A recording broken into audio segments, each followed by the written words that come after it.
Hoy nos sumergimos en una de esas películas que lo cambiaron todo. Una cinta de bajo presupuesto que allá por 1960 decidió que las reglas estaban para saltárselas y de paso transformó el cine para siempre. Seguro que esta frase les suena a muchos. Resume a la perfección el espíritu de la ópera prima de Jean-Luc Godard, A Bout de Souffle, que por aquí conocemos como Al final de la escapada. Pues resulta que Godard usó precisamente todas esas limitaciones no como un problema, sino como sus mejores armas. Convirtió la necesidad en la herramienta para una auténtica revolución. Venga, vamos a ver cómo lo hizo. Para empezar, vamos a ver cómo ese intento, casi a la desesperada, de Godard por sacar adelante su primera película se convirtió en toda una declaración de intenciones, un manifiesto en toda regla. Imaginen la escena. Es 1960 y de repente aparece esta película que es como una bofetada, un shock total. Desafiaba todo lo que se daba por sentado, se sentía cruda, imprevisible, era algo radicalmente nuevo que conectó de lleno con el espíritu rebelde de toda una generación en Francia. Muy bien, ¿y cómo se gestó todo esto? Pues aquí viene la clave de todo. El que parecía el mayor problema de Godard fue en realidad su gran golpe de suerte, el presupuesto, o mejor dicho, la falta de él. Estamos hablando de solo 400.000 francos. Para que nos hagamos una idea, eso era más o menos un tercio de lo que costaba hacer una película normal y corriente en Francia en aquella época. Vamos, poquísimo. Y claro, con ese dinero era imposible seguir las normas. Fijaos en el contraste. El cine clásico, con sus guiones cerrados, rodajes controlados en plató, todo planificadísimo, y luego el método Godard, una guía vaga, la calle como escenario y pura improvisación. Era básicamente una declaración de guerra al sistema de estudios. Es que es increíble pensarlo. En lugar de un guión de hierro, Godard se sentaba cada mañana en una cafetería, escribía las líneas del día y se las daba a los actores casi en el momento. Imaginen la frescura que le da eso a la película, esa sensación de que todo está pasando de verdad, justo ahí. Por supuesto, este enfoque de cine de guerrilla obligó a Godard a capturar París de una forma que nadie había hecho antes, y en el proceso creó un lenguaje visual completamente nuevo. Para empezar, la cámara. Usaron una Eclair Cameflex, que era súper ligera para la época. Esto le permitió al director de fotografía, Raoul Coutard, echársela al hombro y moverse con total libertad. El resultado es esa sensación de estar metido en la acción, como si fuera un reportaje de guerra en mitad de París. ¿Y la iluminación? Nada de focos carísimos y equipos enormes. Se las apañaron con una película de fotografía, la Ilford HP5, que era muy sensible a la luz. Esto les permitió rodar con la luz que había, ya fuera en la calle, en interiores oscuros o incluso de noche. Otro problema convertido en una solución estética brillante. Y esta anécdota es genial. ¿Que no tienes dinero para un dolly profesional para mover la cámara con suavidad? Pues sin problema. Coges una silla de ruedas o un carrito de correos, sientas al cámara y empujar. Así, tal cual, se hicieron los famosos travelings de la película. Ingenio en estado puro. Pero si hay algo que define al final de la escapada, es una innovación que, y esto es lo mejor, no fue para nada intencionada. Fue, de hecho, una solución desesperada en la sala de montaje. Verán, el primer montaje que hizo Godard duraba 2 horas y media. Vamos, 150 minutos que se hacían un poco largos. Y claro, el productor le dijo que de eso nada, que tenía que entregarle una película de 90 minutos, la duración estándar. Esto obligó a Godard a buscar una solución radical. Y aquí es donde llega la genialidad. En vez de cortar escenas enteras, que sería lo lógico, a Godard se le ocurrió hacer algo impensable. Cortar trozos del medio de un mismo plano. El resultado, el famoso jump cut o corte por salto. Un corte que no intenta esconderse, sino que te salta a la cara, rompe la continuidad y crea una sensación de nervio y urgencia increíbles. O sea, que lo que empezó como una forma de meter la tijera para acortar la película, se convirtió por accidente en su seña de identidad. Creó un ritmo roto, eléctrico, que definió por completo su aire de modernidad. Una auténtica revolución por casualidad. Pero la cosa no acaba en la imagen, ni mucho menos. El sonido de la película también es hijo de este caos organizado, del bajo presupuesto y de rodar en plena calle. Pensemos un momento, la cámara hacía un ruido tremendo, por lo que grabar diálogos limpios en la calle era imposible. La solución fue doblarlo todo en postproducción. Y de nuevo, el problema se convirtió en una ventaja. Esto le permitía a Godard gritarle las frases a los actores en mitad de la toma, sabiendo que ese audio luego no se usaría. Y para rematar el conjunto, la banda sonora. Un jazz sincopado, pura improvisación a cargo de Marcial Solal. No podía haber nada que encajara mejor. La propia música parece respirar al mismo ritmo que la película, inquieta, libre e impredecible. Entonces, después de ver todas estas decisiones caóticas, de última hora, que rompían todas las reglas, ¿cuál es el legado que nos deja todo esto? Pues ni más ni menos que el manifiesto de la Nouvelle Vague. Todas estas tácticas de guerrilla que nacieron de la necesidad se convirtieron en los principios de un nuevo cine. El montaje que se nota, rodar en la calle, la improvisación, el director como autor, y sobre todo la demostración de que se puede hacer gran arte con muy poco dinero, algo que inspiró a generaciones enteras de cineastas. Al final de la escapada nos dejó una elección increíble. A veces, las declaraciones creativas más potentes no surgen de seguir las reglas, sino de verse obligado a inventar otras nuevas. Y esto nos deja con una pregunta en el aire. Si las reglas son solo convenciones, ¿cuántas formas de arte geniales estarán ahí fuera, esperando a que alguien se atreva a romperlas? Hay películas que, bueno, es que no solo cuentan una historia. Hay películas que dividen la historia del cine en un antes y un después. Y la primera película de Jean-Luc Godard, A Bout de Souffle, o como la conocemos aquí, Al final de la escapada, es sin duda una de ellas. Y ojo, que esto no es que lo diga yo, lo dijo su colega, otro gigante de la Nouvelle Vague, François Truffaut. Y la verdad es que esta frase captura a la perfección el bombazo que fue esta película. Venga, vamos a meternos de lleno en por qué. Para entender este terremoto, vamos a seguir su rastro en 5 pasos. Primero, veremos a qué se enfrentaba, a ese cine de papá que Godard quería tumbar.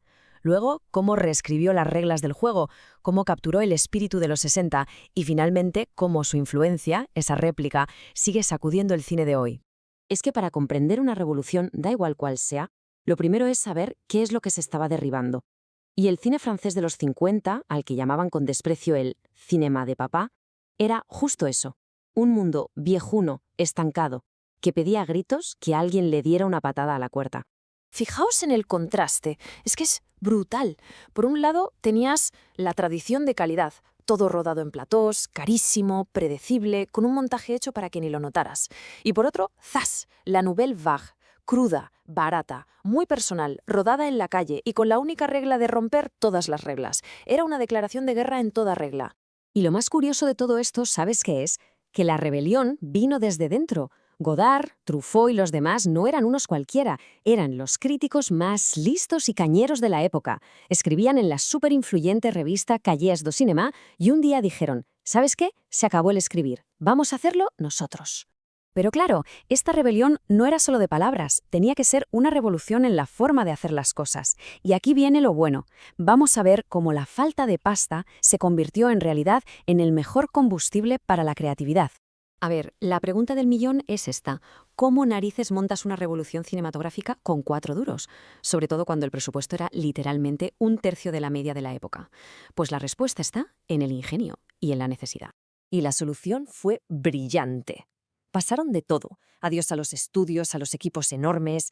Godard y su director de foto, Raoul Coutard, se echaron a la calle en plan guerrilla, cámara al hombro, rodando sin permisos por París y usando una silla de ruedas como si fuera un traveling profesional. Es que es genial, pura adrenalina, pura vida. Y toda esa adrenalina del rodaje tenía que notarse en el montaje. Y de ahí sale su sello más famoso, el jump cut, el corte por salto. En vez de que no se notaran los cortes, como se había hecho toda la vida, Godard te los tiraba a la cara. ¡Pum! Un salto en el tiempo. Te rompía el ritmo y te dejaba totalmente descolocado. Pero lo mejor de todo es que fue una chiripa. No estaba para nada planeado. La película les quedó larguísima, casi 2 horas y media. El productor dijo, ni de broma, acortadla. Y Godard, en vez de quitar escenas enteras, tuvo la genial idea de cortar trocitos de dentro de las mismas tomas. Una solución práctica que lo cambió todo. Y lo que fue una solución práctica se convirtió en algo artísticamente potentísimo. Ese ritmo cortado, nervioso, era la banda sonora visual de la época. Reflejaba perfectamente esa sensación existencialista, esa vida moderna que ya no va en línea recta, sino a trompicones. La técnica y el tema de la mano. Y esa espontaneidad no se quedó solo en el montaje, ¿eh? Era la forma de trabajar. El guión se escribía cada mañana en un bar, minutos antes de rodar. A veces, Godard se lo chivaba a los actores por detrás de la cámara, mientras rodaban. La cámara, por cierto, hacía tanto ruido que luego tuvieron que doblarlo todo. Un caos, sí, pero un caos lleno de vida, de verdad. Pero claro, toda esta innovación técnica no serviría de nada sin unos personajes que estuvieran a la altura de esa rebeldía. Y aquí es donde la película se convierte en un himno generacional. En sus dos protagonistas. Por un lado está Michel Picard, el gran Jean-Paul Belmondo. Y ojo, que no es el típico héroe. Es un chorizo, un ladrón de coches que se carga a un policía. Un cara dura que va por la vida imitando a Humphrey Bogart, pasándose el pulgar por los labios. Es el antihéroe existencialista en estado puro. Vive al día, le da igual todo. Era el espejo perfecto del desencanto de la juventud de la posguerra. Y enfrente tiene a Patricia, a Jean Seberg, esa chica americana vendiendo el periódico por los Campos Elíseos. Se convirtió en un icono al instante. Con ese pelo corto, ese rollo beatnik, era la imagen de la nueva mujer, independiente, lista, pero también llena de dudas y contradicciones. Fascinante. Y es que toda la película es una carta de amor y a la vez de análisis a la cultura pop de Estados Unidos. Es la Francia de la posguerra que consume y deconstruye a la vez los mitos de Hollywood. La obsesión con Bogart, los cochazos americanos, esa banda sonora de jazz. Godard nos estaba enseñando cómo América estaba moldeando la identidad de los jóvenes europeos. Y todo esto se ve en la forma de relacionarse. La película muestra una libertad que en esa época era, un escándalo. Esa escena larguísima en la habitación de hotel, donde hablan de todo y de nada, le quita toda la pompa al romanticismo del cine de antes. Su relación es un lío, es moderna, se siente, de verdad. Y claro, esta mezcla de técnica revolucionaria y personajes que conectaban tantísimo con la gente no se quedó en un cine para 4 gatos. El impacto fue brutal. Y fue inmediato.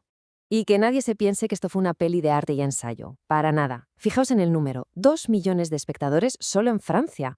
Fue un exitazo de taquilla. La gente joven se vio ahí, en esa energía, en esa rebeldía, y demostró que el cine de autor también podía petarlo. Y el público respondió sí, pero es que la crítica también se rindió a sus pies. Se llevó el premio Jean Vigo, que era muy prestigioso. Godard se llevó el Oso de Plata en Berlín. Vamos, que quedó claro que no era una película más. Era el manifiesto de toda una nueva forma de ver y hacer cine. Y la onda expansiva de ese terremoto llega hasta hoy, de verdad.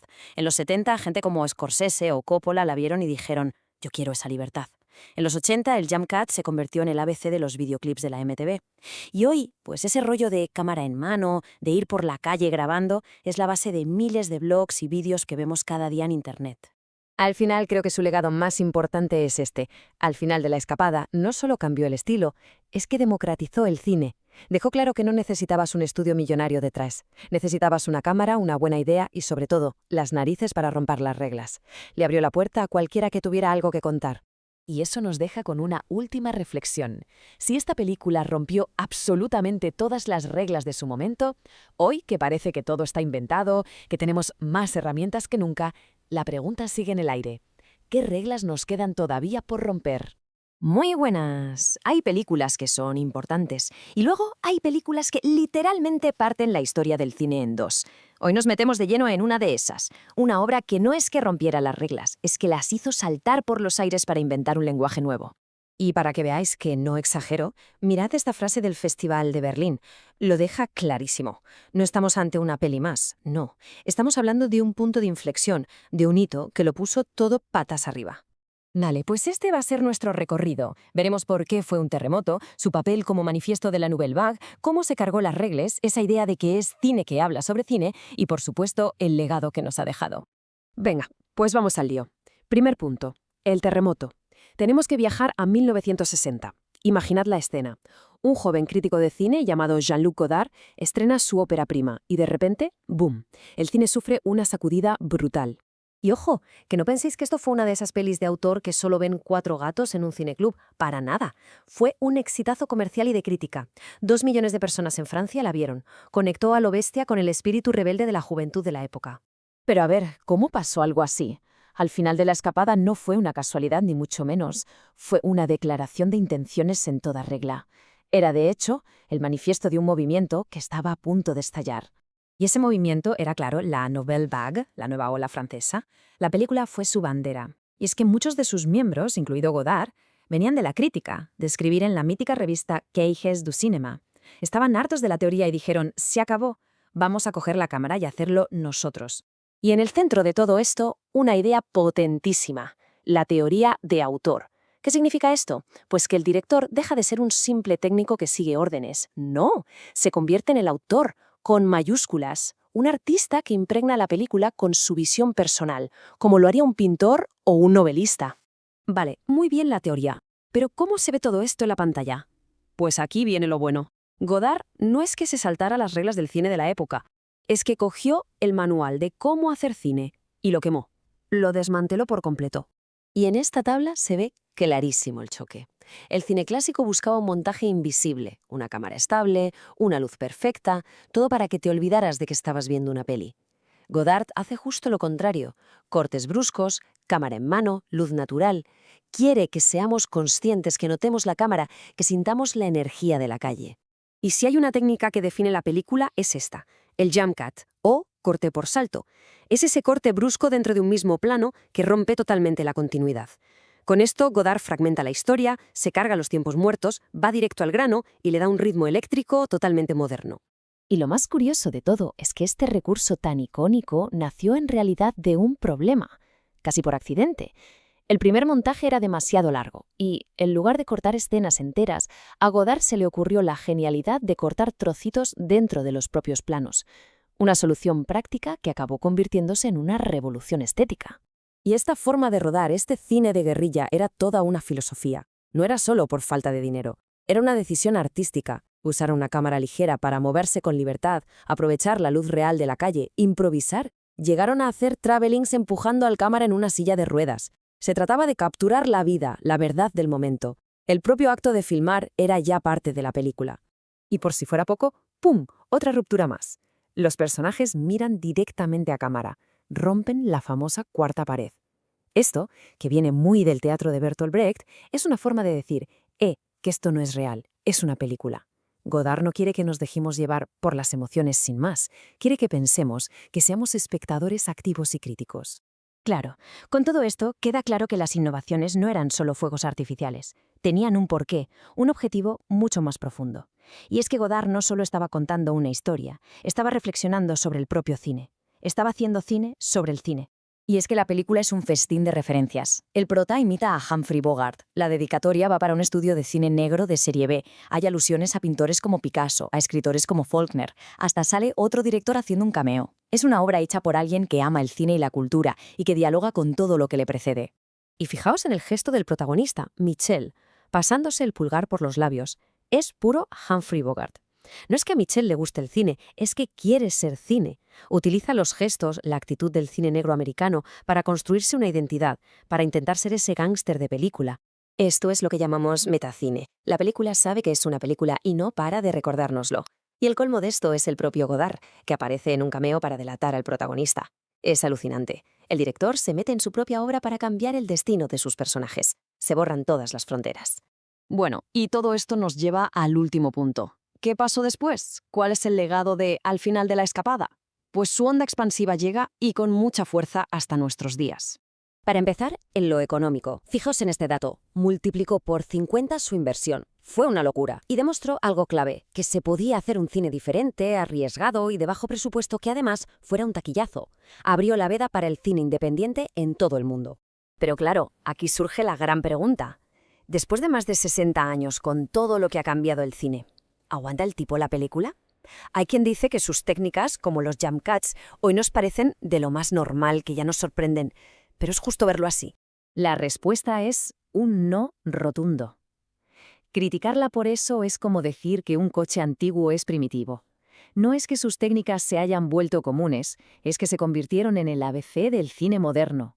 Son las herramientas que usan los cineastas hoy en día, y el mérito es precisamente de películas como esta. Y me gustaría terminar con esta frase de la película, que la dice el personaje interpretado por el director Jean-Pierre Melville. Llegar a ser inmortal y después morir. Creo que no hay nada que resuma mejor el espíritu de la Nouvelle Vague. Crear algo eterno, cambiar las reglas del juego para siempre y dejar que otros continúen el camino. Una ambición artística en estado puro.